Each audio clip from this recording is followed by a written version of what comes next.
3 things that a mandolin player would know. How to play the mandolin, the right sound when you play the mandolin, and the right fabric to make your mandolin out of. What do you think that a mandolin is? Well, I know it's primarily wooden, but there might be some fabric on there.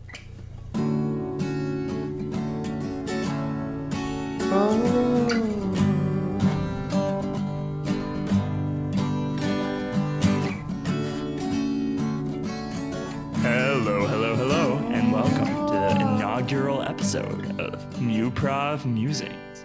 I'm one of your hosts, Hal Munger, and joining me now on the line is your other host, Julian Bernado. Hello.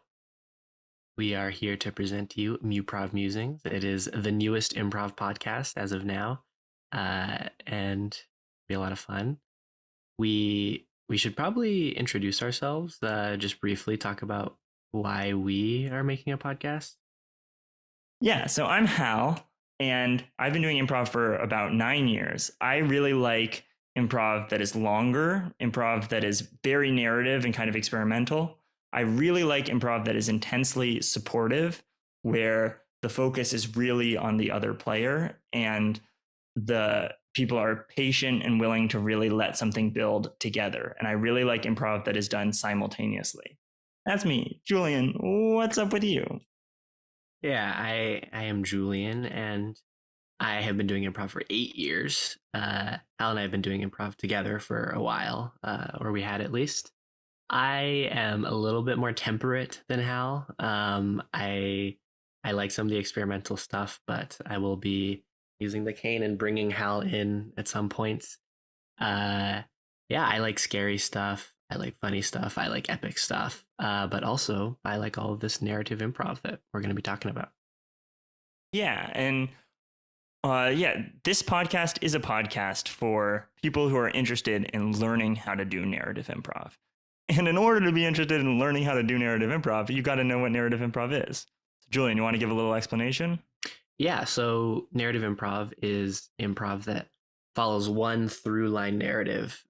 So you might think about this as like a play often follows that, or most commonly like movies. It's just one narrative that you're following all the way through. And you might contrast this with, if you've seen some improv before, it might be like a short form series of scenes that are maybe unrelated and there's not like characters that remain throughout the whole show. One factor of this narrative improv is that it's probably a little bit longer than other forms of improv. I mean, we do improv for like an hour to an hour and a half, where I know a lot of sets are like 20 minutes. So to build a narrative that we actually like and think is fulfilling, we usually do it for a while.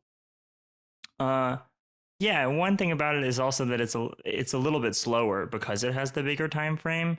There's a lot more patience and listening and building required in order to make the show work. Because if you got super wacky stuff happening in the beginning, it won't carry you through to the full hour. So it often starts in a way that's a lot more grounded, and I feel like is accessible to a wider range of people who maybe, if your mind doesn't work super fast or you're not the person who's making the most jokes, like narrative improv is it's a really great place for you. But you're hearing us drone on and on about this whole narrative improv nonsense. We actually can show you some of this narrative improv that we've done in the link below in the comments, or probably wherever you're watching this. There will be a link to a new play, which is a production that we both did, that Hal directed. And there's like a making of video if you don't want to watch the full new plays, that you can check out to get sort of a vibe on one way that you can do narrative improv. Mm-hmm. Yeah, I would highly recommend that. And also, that is just one way. That is the most extreme, like out there way that we've been doing narrative improv. We mentioned it right now because I think that some of you might have been linked here through that. But also on the channel Simps333, there is a lot of videos of the narrative improv that we did during our time in the Stanford Improvisors. And I would also highly recommend heading over there. Those videos are a little lower quality, but the improv is really fun. And that kind of is our more natural balanced state of how we're doing things, not the most experimental extremes that we do things at. Yeah. This was a limit test. This was our 1 rep max for how kind of out there we can do. But yeah, a lot of the time it's like if you just imagine like some sort of movie, but we're trying to improvise it. That's basically what it's like. Mm-hmm. Yeah, and I think a lot of people, for them, that is kind of a surprise that that is possible, where sort of on the spot, without a script, a group of people, by working together, can put on something that really feels like a cohesive movie. And Hal, this is a question I have for you. How do you like to make people feel with narrative improv? What emotions or reactions are you trying to elicit? For me, the most rewarding is when they're really invested in a particular character. When I hear the audience go like "oh," or like even when the audience kind of screams "no" when something happens, like if you kind of put the hero through it a little bit. But that is the biggest reaction that I would be trying to elicit from the audience, is one of caring what is going to happen and caring about the characters. How about you, Julian? Yeah, you say oh, I think I like whoa. Like there are a lot of moments where, when you're doing a narrative and you have a plot, sometimes you have these moments where the audience is like, whoa, I can't believe it came together like that. Like in a way where people think like, oh, I can't believe this isn't scripted. Because a lot of improv, it makes you laugh and it makes you laugh hard, but you usually don't really think it's scripted. And I don't think people actually think our shows are ever scripted, but when things can coalesce together in such a way where it feels like it could have been written down beforehand, I really like that. I like it when people are like, whoa, that was really cool, or like that was an epic show. I'm gonna be using epic a lot because I think that's one of my improv adjectives.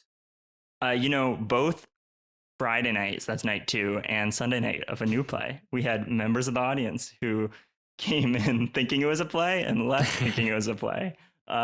So it did fly by some people. It is possible. I'm not sure. They might have been like, why are they making some of these choices in the play? But that was a pretty exciting first. Actually, someone did that for the slasher one as well. But we're getting ahead of ourselves. What we really want to get to is how you can do narrative improv. I think a lot of people are kind of intimidated by it. They think that it is in some ways more challenging than regular improv because it is often put later down in the series of classes that you take. And we really don't think that that is true. It's more of a different skill set. And if you start learning these skills right away, then you will be really well set up to do this kind of improv. And you'll probably find short form improv to be more challenging if you don't have those skills. Mm-hmm. Yeah. And like we've seen people who come into the group that we were in who had no experience really with any kind of improv but this, who pick it up just as easily. It is really not any harder. And it will be accessible to you via this podcast. We haven't talked too much about what it's going to be, but basically we're going to give you some lesson plans and talk you through some of the different like formats that you can do that are in this narrative improv style. So we'll talk through some of the ones that we did, and these will be for you to do with an ensemble that you have already, an ensemble that you're going to build. We're trying to give you the tools to actually do this. Yes, the podcast is going to be structured into these blocks that are going to focus on a format. So each of the blocks will be somewhere between 6 and 8 episodes on average, and they're going to be teaching you stuff right away. So for example, the first thing that we're going to start off teaching you guys is a format that Julian invented called The Hero's Journey. Which I didn't invent the hero's journey. That's a common thing, but I did adapt it into an improv format. And that's basically a really great way to start off learning narrative. It's going to follow one hero on an epic quest. And then we're probably going to get into some unscripted Shakespeare. Improvised Shakespeare is trademarked. We will not be doing that on this podcast, but we might be doing some unscripted Shakespeare. Mm-hmm. And so this episode and probably the next couple episodes are going to be a little atypical in that we aren't focusing on a specific format. We want to like get you up to speed on what our ideology is, some of the like main maxims that we're going into this with are, and yeah, just get to know us a little bit before we jump straight into, the actual formats that we're going to do. And that also gives you time to figure out an ensemble if you want to follow along and listen to this podcast in the way that it was intended to be listened to. Yeah. We're going to talk a little bit about that, but mainly if you already have an ensemble, you're in a great position. And if you can convince some members to try out this type of improv, that's a really great thing. But you can also totally build an ensemble and follow along with the podcast this way. This is not an introduction podcast yet. We're going to start off jumping in, assuming that you already have done some of this, or not some of this, but that you already are comfortable trying. And that doesn't mean you have to be at all. You totally jump into the water. We celebrate failure so much on this podcast, and just jumping in, trying, start anywhere, start with any. But probably we'll do an intro series kind of in the winter when more people are on breaks. And if you are dying for that like intro series, you're going to have to wait a couple months to tune in and catch it then. Yeah, we expect that you maybe have some experience with improv, but you probably have no experience with Muprov. Yeah, so you may have noticed in the title of our podcast, it's called Muprov Musings. You may be wondering, what the hell is Muprov? Because you've never heard of it before. We're going to get into sort of what we mean by that later on in the podcast and why we're using that word. But we wanted to flag that if you saw it in the title, because there are going to be some, we're not just talking about narrative improv here. There are a lot of different ways to do narrative improv. We're kind of talking about a specific set of mindset stuff that we're going to get into. Mm-hmm. And so with that laid out for the future, what are we going to be talking about today? Today, we're going to be talking about a maxim from a book by someone named Patricia Ryan Madsen. And Julian, who is Patricia Ryan Madsen? Patricia Ryan Madsen is, well, in a very notable way to us, the founder of the Stanford Improvisors. She was a professor in the theater department at Stanford for a long time. She taught the improv class, and in 1991, her and the cohort of improvisers in her class started the Stanford Improvisors, which is the group that we hail from, and a group that kind of taught us these ideals that we've sort of shaped over time, but she is the intellectual and ideological basis for some of the ideas that we're going to be putting forth. Mm-hmm. The book that Hal mentioned, Improv Wisdom, is available. You can search it up, Improv Wisdom. I personally recommend that you read it. I think it's a great book, and it's also very nice if you aren't necessarily in like the performance stage yet of improv, but you just want to hear about how some of these improv ideas can help you in your daily life. That's my shout out to Patricia Ryan Madsen, who we might refer to as PRM adoringly. And on these sort of intro episodes of the podcast, we're going to talk about a couple of different chapters from her book. And the first one that we're going to talk about is my absolute favorite of the 13 maxims, which is just show up. Yeah. And that's what we're doing with this podcast. Neither Julian nor I have ever done a podcast before. We're excited to learn this along the way. And today we have just decided to just show up, get this thing recorded, get this thing out into the world. But we're also going to talk about what exactly that means and how you can actually build this as a skill. Yeah. Yeah. So before we like get into our specific discussion of just show up, maybe it would be helpful to talk a little bit more about like our journey to here. And yeah, how we got to where we are. How we just show up.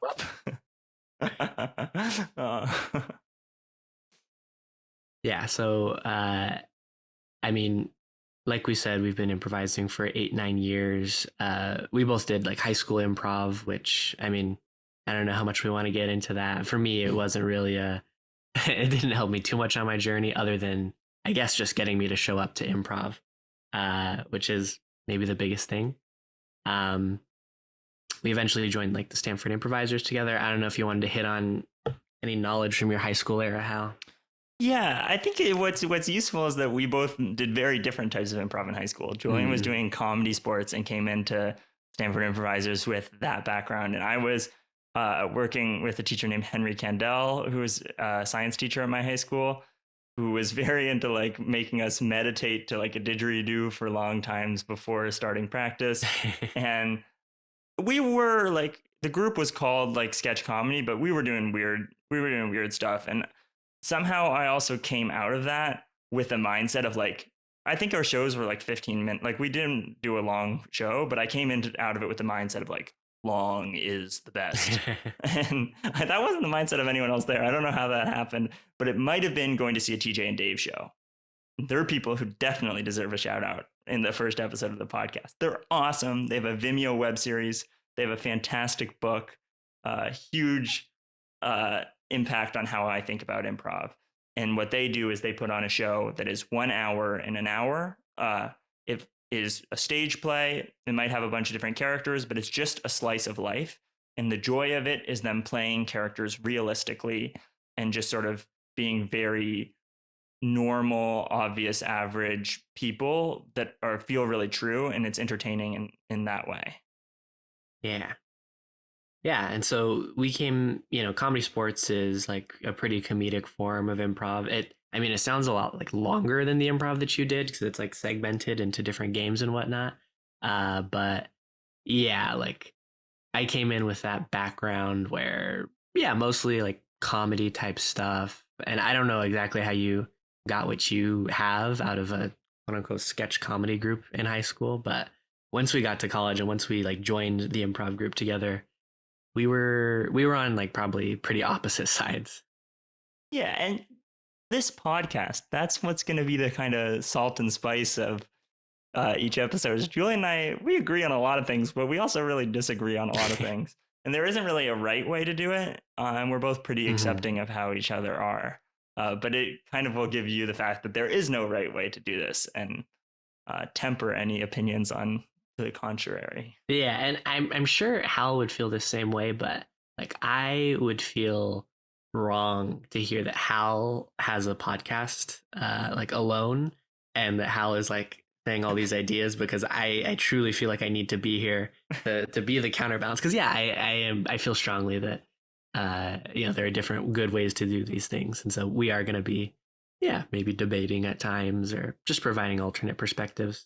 And I also feel strongly that I need a counterbalance. There's a concept called like an Overton window, which is this idea of like if you put someone on really one far of the extreme, you can shift everything slightly in that direction. Mm-hmm. And that's a role that I often play. It's not, I don't even agree with all my own opinions. And I kind of intentionally surround myself with some people who push back and who disagree because that's the way you got to do it. And the opposite of everything is true. Yeah.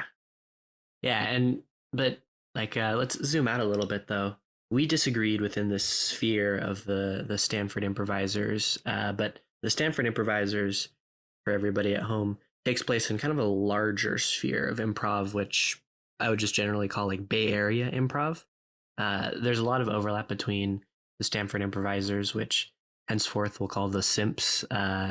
We had that name before, Simps. So, that just get used to it. But Bay Area Improv generally like has some overlap with the type of improv that we're talking about here.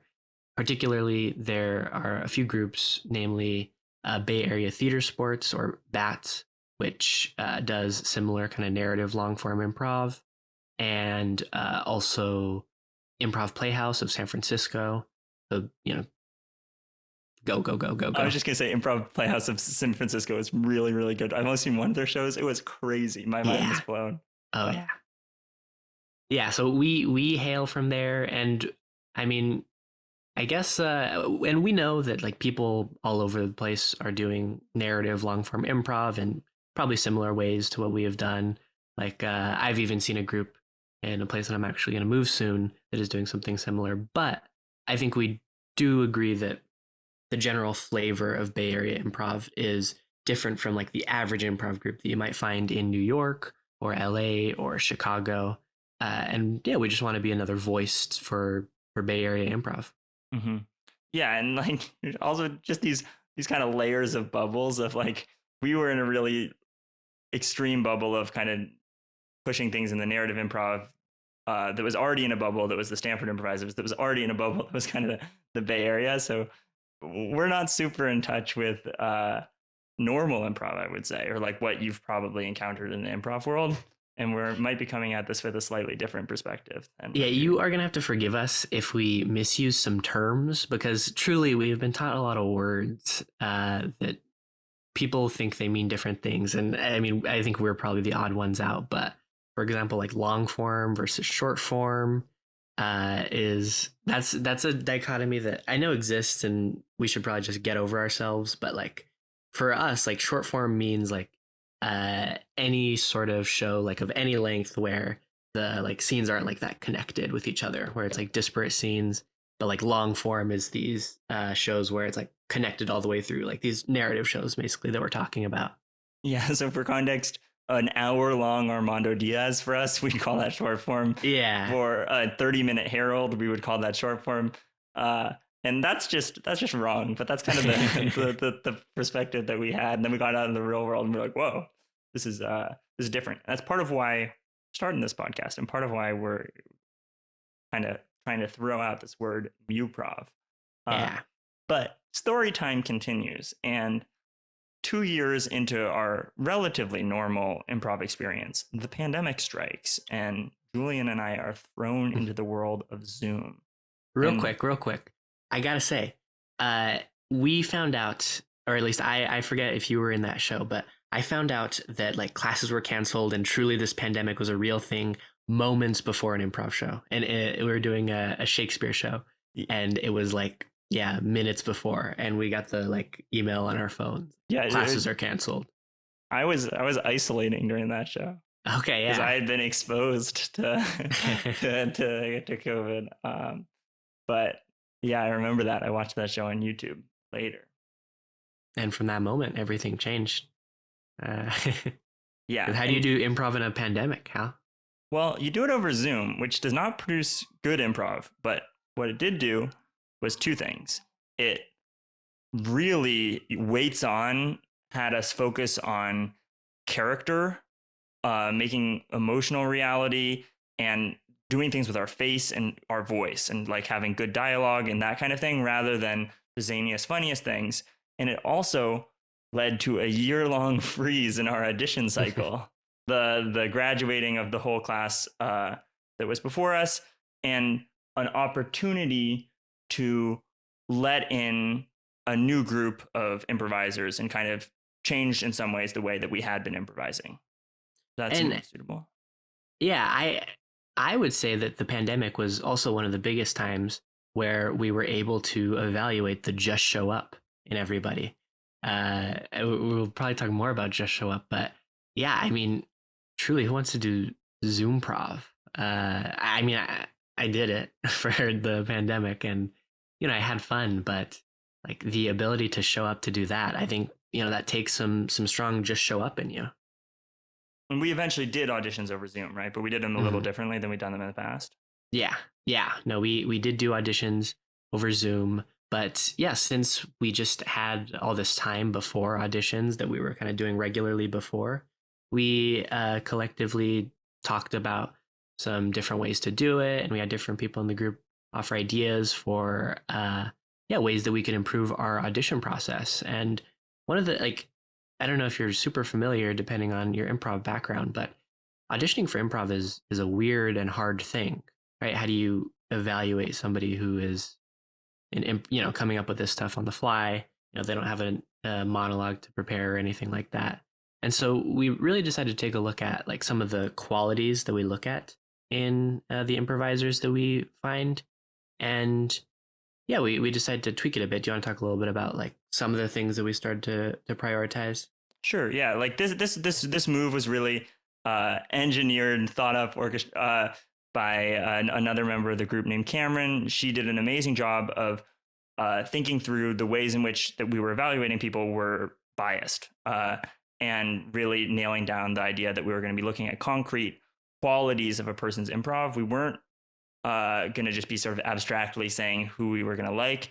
And specifically, we're going to be putting a lot of focus on support, and sharing of space, and listening to your partner, being obvious and average, and all of those things were really at the forefront. You fundamentally could not get into the group anymore unless you were being extremely supportive of the other people in the audition process. and during auditions, you were only going to be evaluating people by saying concrete things about them. And that, just those changes without any like, saying that we're trying to let in one certain group of people or another, changed it so that audition cycle, we let in 6 women and 1 man, and the group became way more racially diverse as well than it had been before. That was kind of a notable thing of like what biases were in the original auditions process. But that trend continued forward for the future audition cycles that we did as well. The group, now that Julian and I have graduated, has 2 men left in the stage company. And that really opened up the type of improv that people were able to do. And the group became much more supportive of each other and much better at listening and making each other look good than we were before. I'm not saying men can't improvise at all. That is not what I'm trying to say. I just think that it's important to highlight the work that is being done by all the players, even if that work wouldn't initially be available to an audience member who wasn't familiar with improv. Yeah, and I think there's like one divide that we identified here that I think plays into this whole concept, which is kind of the theater versus comedy divide in improv. Improv is like typically aligned with a lot of comedy type stuff, sketch, stand up. People who do improv often do some of these things. And it's also like relatively, has some overlap with theater in the sense that these are like stage performers. And so it's clear why there might be overlap with both of those things. But I mean, I would argue, and you can challenge me maybe how, but that we are putting forth a type of improv that favors more of the theater style and like the skills that people in theater bring to the improv. Most of it is like kind of new, like this whole support concept. I mean, I'm sure you can get ideas from it in both like comedy and theater, but it's largely original. But I do think that theater teaches some skills that are really helpful for this like narrative long form improv. And I think that makes sense because of the form of it, right? Like we're doing something that's a lot more like a stage play or just like, characters telling a story as opposed to, we're up there and we're telling jokes. Yeah. And I think one of the main things is that for this type of improv, you don't need to have a brain that works at an incredible speed, and you don't need to be super funny. Those things might not help you, even if you have those things. And also that this podcast, you might not be like, really, if you're someone who up until now in the world of improv has been a little frustrated, this might be a really great thing for you to listen to. If you're someone who is like, I love improv, I'm so happy here, I love doing short form narrative games, probably isn't the right place for you. Maybe it is. It's a cool thing to add, and I think that it will add to anything. But really, we're hoping that the archetype of who you think of as an improviser is a little bit widened, and that is hopefully widened to include yourself. You don't need any prior anything to be able to do this well. You need to be well-intentioned and willing to support your partners and willing to make mistakes. And that's about it. Yeah. However, you might also, if you like the very standard, very comedic style of improv, you might love this. Like, like we talked about, I came from a pretty comedic improv background and I ended up really loving this stuff. So I think everybody should give it a try. Mm-hmm. That said, maybe we can talk a little bit about some of the ways that we have explored this narrative improv, some of the shows that we've done. Yeah, I think one of the first real successes that we had was, rather than trying to get the audience to laugh, was trying to get the audience to be afraid. Yeah. So Hal is referring to this show that I directed a couple years ago, or last year, I think. It was this year. Yeah, sure. Whenever it was. Which we kind of colloquially refer to as the extra scary slasher. So this was like an improv format. And just to refresh you, like we do typically narrative long forms, and we often ground ourselves in some sort of genre. So like most recently we did like musicals as a genre. And those kind of lend themselves to doing narrative long form because we can look at a bunch of narratives in this style. but this style was slasher, like a slasher movie. I think Friday the 13th or Nightmare on Elm Street or something like that. And we had done some of these improvised slashers before, but what we really wanted to do with this one, or what I really wanted to do at least, was make it not as intentionally funny and make it as much as possible like actually scary for people. That was my big project going into this, was like, can we actually scare people with improv? And I mean, Hal was one of the performers in the show. The rehearsal process, we did a lot of exploration about what's scary. We like literally would just make sounds to each other. We would faces. We would play with the lights and stuff. And there was a lot of like exploratory, how do we scare people in the process. And yeah, we also played with some kind of dark settings and dark characters, which is a little bit atypical for improv. I think one of the big things that differentiates this kind of improv is like playing in the character versus above the character. Do you want to talk about that, Hal? Yeah, so the idea is that in a lot of improv, people take yes and as a very literal sense, where they say yes to everything, and someone's like, don't kill me. Their response would be, oh yeah, I won't kill you. But that is kind of fundamentally blocking what has been established as the killer. And you can play with someone where I come towards Julian saying, I'm going to kill you. And Julian says, don't kill me. And I understand that him saying, don't kill me in character is him saying, kill me as an improviser. So a lot of these shows would have arguments that were pretty intense between the characters, but we as improvisers would really practice to make sure that we were listening carefully and incorporating the details that each other had said and still moving the plot forward despite having these arguments. There was not going to be the thing where you actually stop the slasher from killing you, etc. But there is an intentional generative of pushback of like, oh, can you actually genuinely try for a little bit and see what happens if you genuinely try to stop the slasher from killing you? And then they have to come up to you and really wring it out of you, as they say. And we also practiced a lot of stage combat to try to make it look realistic. And the audience was scared.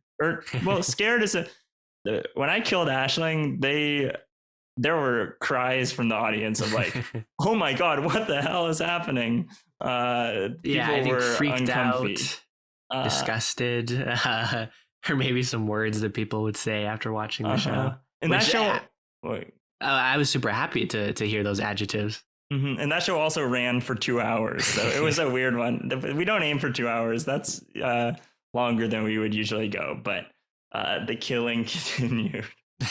And the audience liked it, which is saying a lot of a 2-hour show that was intended to scare them or freak them out. It was very dramatic and emotional. Yeah, and I think like to speak a little bit more to like playing in the character versus above it, like one of the things that I think, especially to scare, is like really important, and for a lot of these like other emotions that you're trying to evoke out of people other than just like laughter, is you're not playing like a kind of tongue-in-cheek slasher who like knows he's a slasher and is kind of like winking at the audience or anything like that.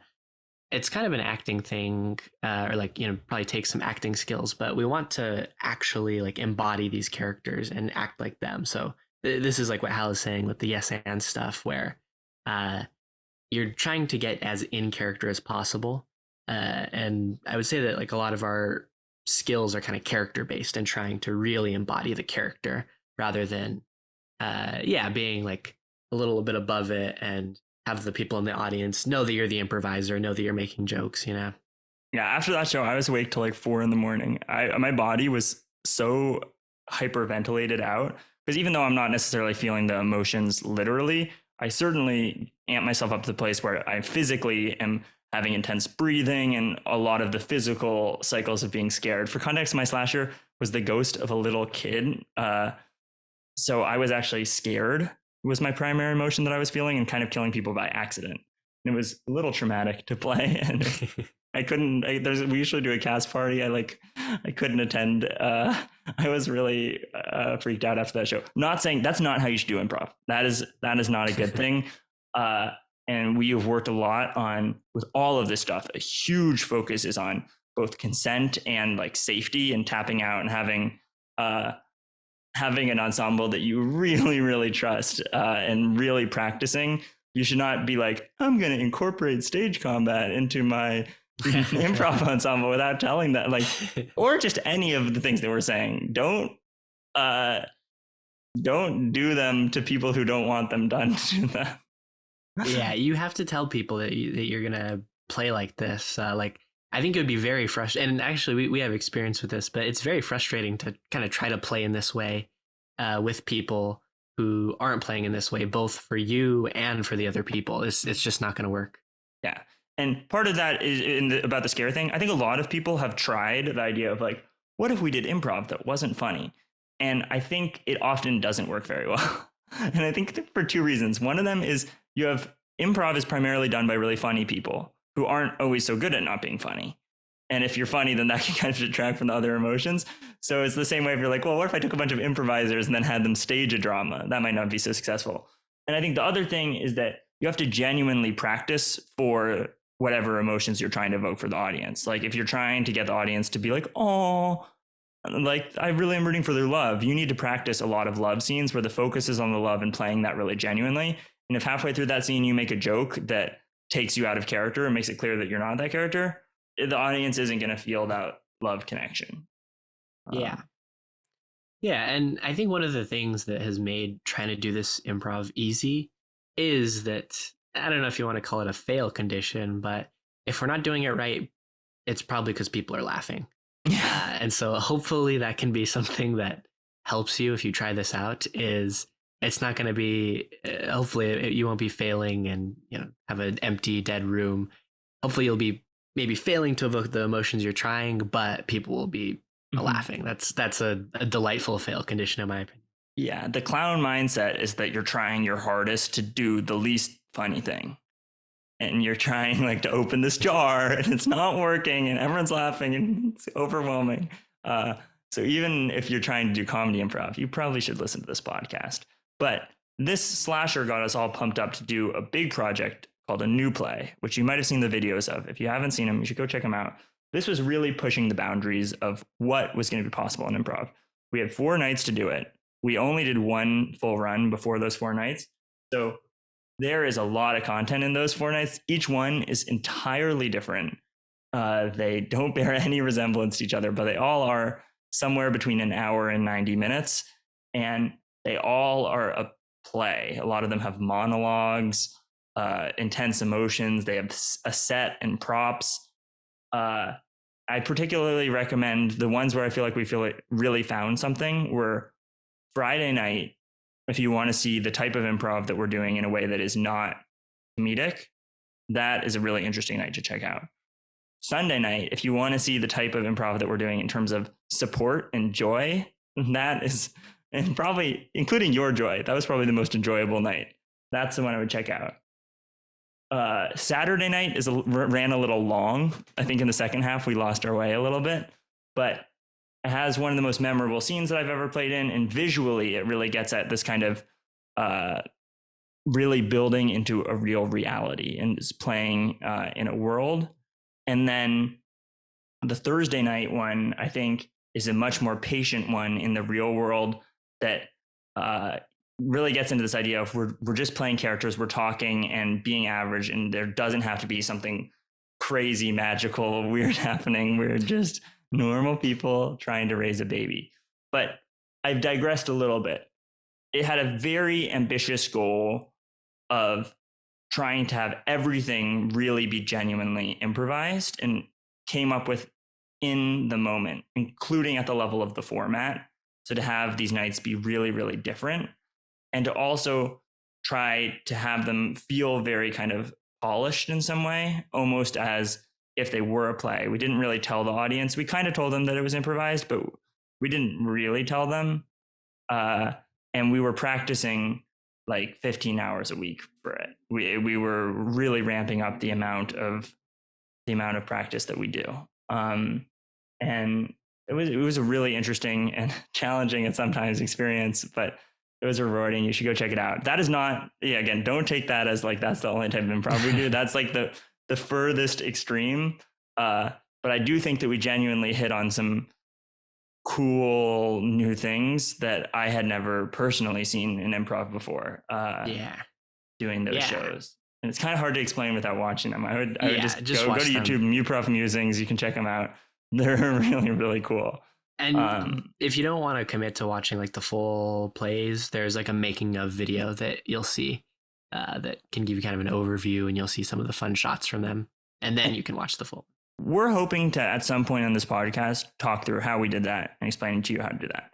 But we don't think there's like a lot of steps to ease in. There are so many weird mindset shifts that are going on in that you can't even see from what's going on about how we're thinking about doing it, that will probably come in like a year from now. Next summer is the time.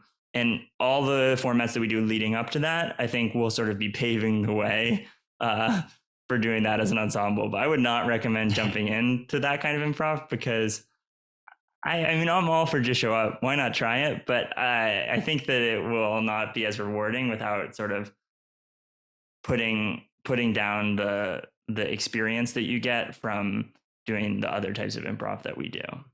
Yeah. And so since that is very different from probably the improv that you've seen, a lot of the improv that we have seen out in the real world, how about we talk about this freaking Muprov thing? Yeah. So Julian and I, our bubble has burst. We have graduated after putting all this time into making these new plays, and have come to the real world. And what I have found here is that a lot of the indie scene is 20 kind of minutes long or 15 minutes long because of the need to generate an audience from the other teams. A lot of the biggest theaters are doing these kind of like heralds or more structured, shorter kind of improv. And also, it's difficult for me to find and connect with other people who are doing this longer narrative stuff. But it's probably because you're in like a little stupid city where there's like one of the smaller cities in the world, right? Where there's no improv. I'm in New York right now. I mean, there's a lot of cool improv here. It's just not. I've been having trouble finding. There's a long phrase of like, I'm trying to do long form narrative improv that is supportive of each other and where people are really listening and being kind and safe. And I think that it would be helpful to have a word beside, because the words we're using, they're being used by other people for different things. It seems like it would be really helpful to have some sort of word for this type of both the fact that it's long, like at least an hour, and the fact that it's average and chill, and the fact that there can be some disagreements and that you're really playing for the realistic character of it all. And we are pitching this word that we've come up with as a name. We're not inventing this word. We're not inventing this type of improv at all. We're just pitching this as a name that you can apply to yourself if you want to. And that name is Muprov. Muprov. Yeah. And so, okay, why Muprov though? Okay. So there are 3 reasons that it's Muprov. The first comes from the Greek, musa. Musa is a Greek goddess that you would invoke before telling an epic story, like epic, like a Homeric epic. And because epics are long and they're a story, it seemed like a good connection to long storytelling. And that's also where you get music, amusement. It's a classic Greek root that would be a great prefix to attach to improvisation. But Julian, is that the only reason? Oh no.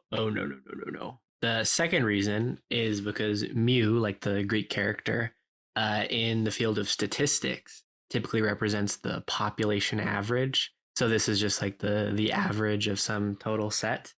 And being average is one of the big maxims that we have for this. Statistics is my field of study, so I get really excited about this part of it.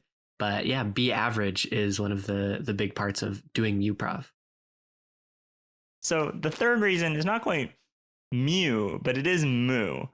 And that is a central word in Zen Buddhism, which I've already mentioned that I had this incredible high school teacher who incorporated Zen practices into our improv, but also Patricia Ryan Madsen, if you've read Improv Wisdom, full of Zen teachings. So this is not an original idea to sort of combine these two teachings, but I do think that most improv people would not immediately gravitate towards the word mu, because the roughest possible translation of that word would simply be no, which is kind of the anti-improv word. But we've already talked a lot about how we really value being able to say no in character while agreeing as players, and how that's kind of essential to narratives working. And there's a Zen koan that sort of encapsulates that, which is, a monk asked Joshu, a Chinese Zen master, has a dog Buddha nature or not? Joshu answered, mu. And when you first hear that from an improv perspective, you might be like, man, this guy's a hard blocker. Like, doesn't everything have Buddha nature? Why isn't he just going along with this and saying yes? But if he had just said yes, that wouldn't necessarily have taught the monk who is asking anything, and it wouldn't have like furthered the plot, so to speak. And it wasn't like he was just saying no without thinking. So like it kind of gets at the idea of you can say no to the actual question, well, but your intention behind that no is to help out your partner and to sort of advance the plot forward.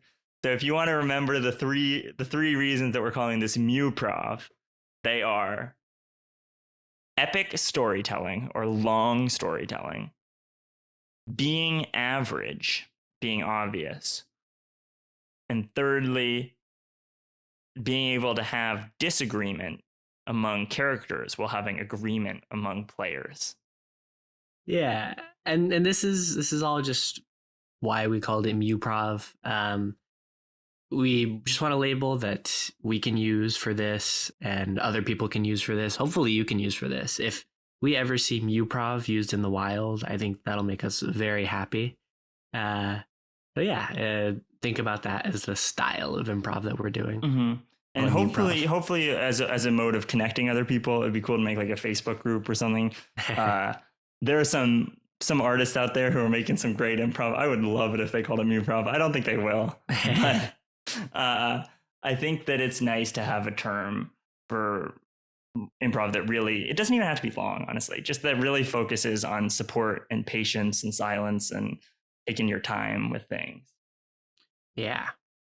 Well, if somebody wants to do Muprov, I mean, look to this episode title, just show up. There are many ways to just show up, and I think now is a good time to kind of talk about ways that you can just show up to improv, what just show up means, and how it like has affected our improv journeys. Mm-hmm. So, no, you go. Just for me, this is the most important maxim. In general, it is the highest predictor of whether or not someone is good at improv, way more than any of the skills that they currently have, is if I invite them to practice 4 extra times a week, are they going to do that? If I invite them to practice 1 extra time a week, are they going to do that? Are they going to come to the practices that are scheduled? Are they all of that stuff? If you're willing to just show up, you have a huge advantage over anyone else. What does it mean for you, Julian? Yeah, I mean, it's pretty similar. Like, I think it maps on pretty easily to like the practice makes perfect kind of thing of, I mean, if you're showing up, you're doing the thing and you're going to get better. But I think that there's like also kind of an addendum that I would add, or like a clarification of like, you know, why just show up matters or why it's particularly important here, which is like just show up, like even if it's boring is one of the things that I think like, thinking back to when we were talking about Zoomprov, I think that did build some huge skills in us, and that allowed us to like do this audition process that really changed our group. But to be honest, there were times where do I want to show up to Zoomprov, sit at my computer? Like, I'm already taking Zoom classes. I'm going to sit here for like hours more. I think that if you're willing to do the boring things, then you're just going to get better. And I think that applies on like the macro scale of like showing up to improv opportunities, like literally you as a person, like going and doing that, but also on the micro scale of during the improv. Like one of the things is when you're doing this style of narrative long form improv, there are often like characters that just need to get filled in, or like parts of the world that just need to get filled in for the sake of the plot. And these aren't going to be the characters that are the most entertaining, the most interesting, aren't really giving that much to the audience. But if you have like just show up in your heart, then I feel like you are going to be willing to stand there and be like the guardsman at the door who just has to be there. And even though you might not say anything, like you just have to be there to color the world and make it more interesting. And I think that that's a way of doing just show up. Mm-hmm. And to talk more about the like just show up if it's boring thing, to audition for like the Stanford Improvisers, typically people take like a class or a workshop. And the thing that the Stanford Improvisers do is, perform these like long form shows on a stage. But what you do for like the first like 4 weeks even in these classes, you're not even performing in any scenes. Like there's a lot of like mindset, there's a lot of like game type stuff. So and they're helpful to build the skills even if they're not exactly the thing that you're doing. But yeah, like if you're thinking like I don't want to, like I just kind of want to cut to the part that's interesting, or like I don't want to show up to this thing because it's not exactly what I want to do yet, I would say just go for it, because there are so many kind of tangential skills that build into it, and that I think it's way better if you like start learning some of these other things that aren't exactly the thing that you're trying to do, that aren't like acting on a stage, before you actually try doing that. Yeah, don't be embarrassed to improvise with people who have less experience, or to only show up for the things that are the most fun. And part of what we wanted to say was like, I have strong opinions about the audience in improv. Julian disagrees with me. I am not super stoked on them. Not that I mean, we had audiences for our shows, but I really believe that part of what is making improv kind of get shorter and shorter and shorter, which maybe it's just the joy of shortness. But I think part of it is this big desire to have an audience, and the way in which indie teams need to stack all their shows to play for each other. And I would really encourage people to try making indie teams that don't have an audience, because that is a really freeing thing. It's kind of like, if you always need to be pleasing an audience, then you need to keep on doing the same thing again and again. And it's hard to innovate and to really get the reps in. And I would argue for improv as an activity as a really powerful thing. Like, maybe you don't perform this with anyone, but this is something that really deeply connects you to a few of your friends, and you're trying this together and you form an ensemble, and this is just an activity that you really like, and you could do crazier and crazier shows. It is one of the most pleasurable activities in the world. And some of my favorite improvisations that have happened late at night with just the group. And I would really encourage, especially starting out, if you're kind of newer to this, rather than expending the patience of your friends while you're learning, I do think it's important to practice in front of an audience sometimes, but really being like, okay, I'm just going to show up to practice, almost as if you were playing like a role-playing game or any other activity that you would do with a committed group, and be like, how good can we get at this? And how much can we focus on pleasing each other and making each other have fun, rather than focusing on pleasing the audience. And the audience, when you eventually incorporate them, will be pleased by seeing you work together. And it kind of, a lot of this Taoist stuff of like, you do one thing to get the other. No, that's not the point. That's the opposite of what you should learn. But how oftentimes trying to get the thing and doing the thing that tries to get the thing does not actually get you the thing. Whereas having pure intentions and driving in the other direction sometimes also happens to get you the thing that everyone walking in the first direction was trying to get. Yeah. I mean, improv audiences are like looking, like they are with the improv idea in their head, like they're thinking about the fact that this is coming up on the spot. They are very tuned into like the chemistry and just the ensemble that you have. And so you do not need to be so like performance focused. Like getting good with your ensemble, I agree, is one of the most important things before performing.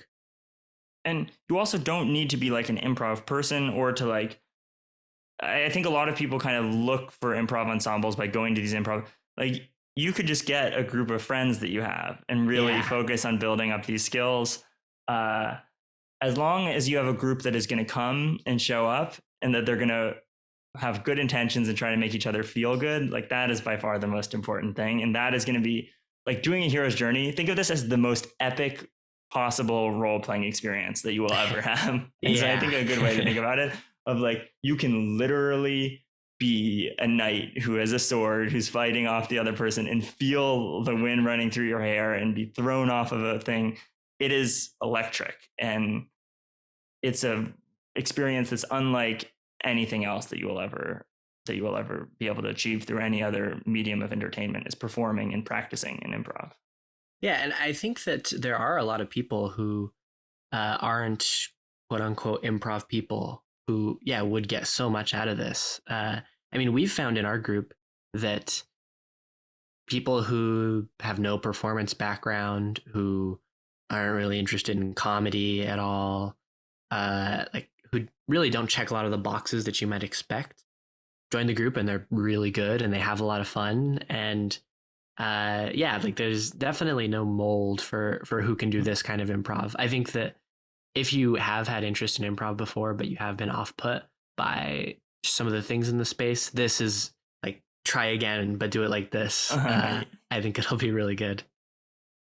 And I think the other thing is like having, like, part of it is to just show up in a well-intentioned way. There are some people who show up in a horrible way. They show up in every single scene and they show up and they just keep on showing up. And they don't leave space for other people. I think that is the biggest thing that really is prohibitive to doing this type of improv.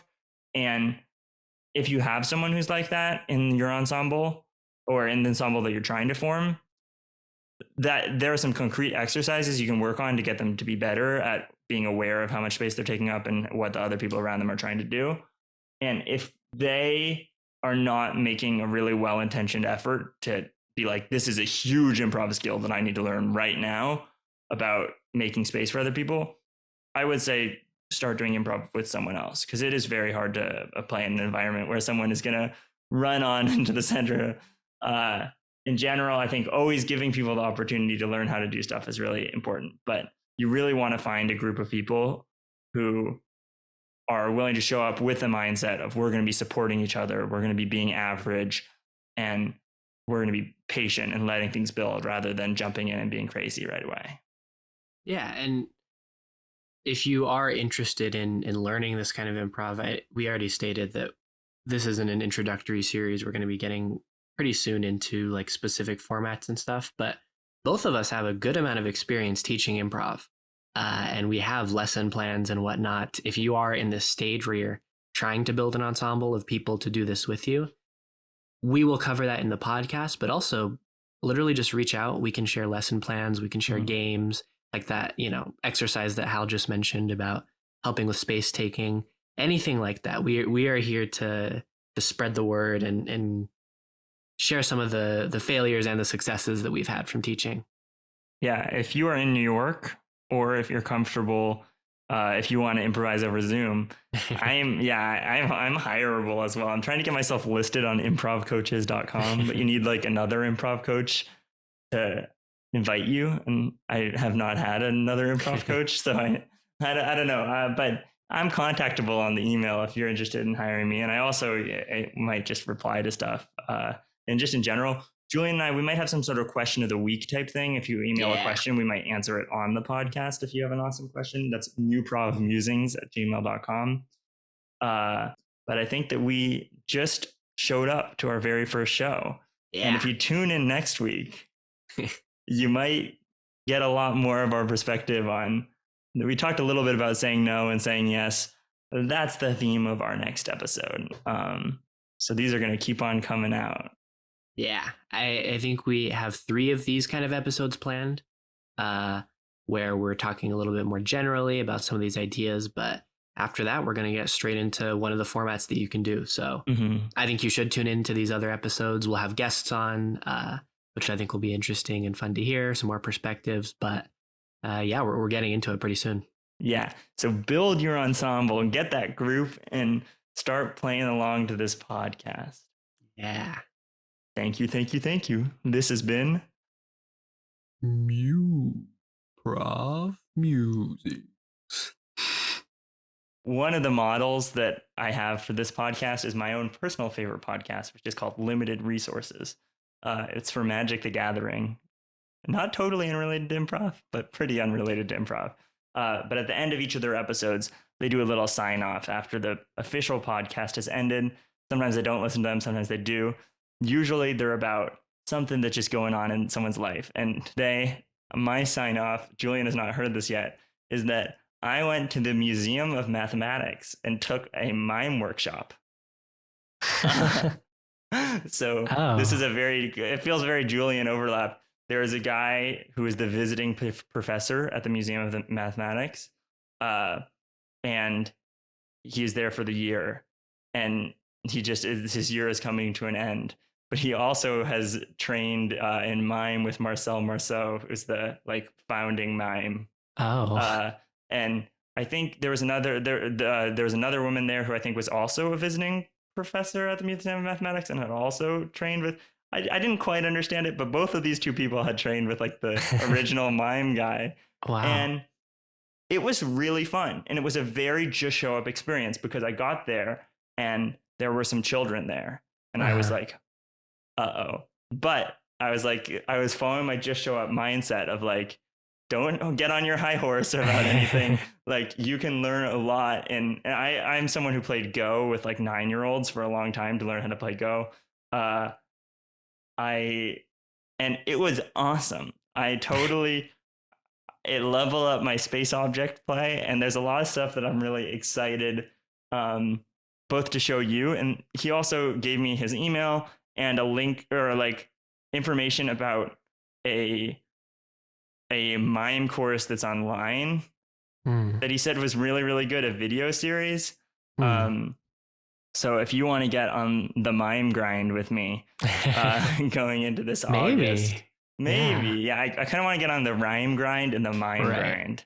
Mime grind. Did you learn any math at the Museum of Mathematics? Or did you just do mime? Okay. It was very loosely tied to math. It was the one piece of math that we learned was parallel. Okay. But there is it is an optical illusion, and a lot of it involves moving your body in the opposite direction as you would think that you would move it in. Because I use space objects a lot, but I do it in the way that's most intuitive to me. Right. And this was intentionally training some unintuitive skills, and I was into that. And there were some things that you could practice, like this weird. I can't do it, but this weird hand roll thing. You can practice it in any setting. I was into it.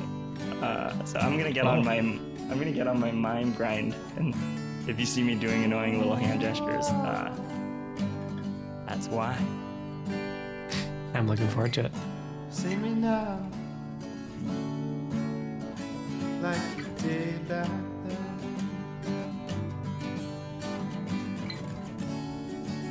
See me now, I should thought you cared. All these times they're changing. Oh, and my mind is rearranging. Can't you see me now? Like you always did. Can't you see me now? I just wanna be with you. When the times they seem so crazy, can't you see me now?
Can't you see me now? Can't you see me now? Everything is changing. Can't you see me now? Can't you see me now?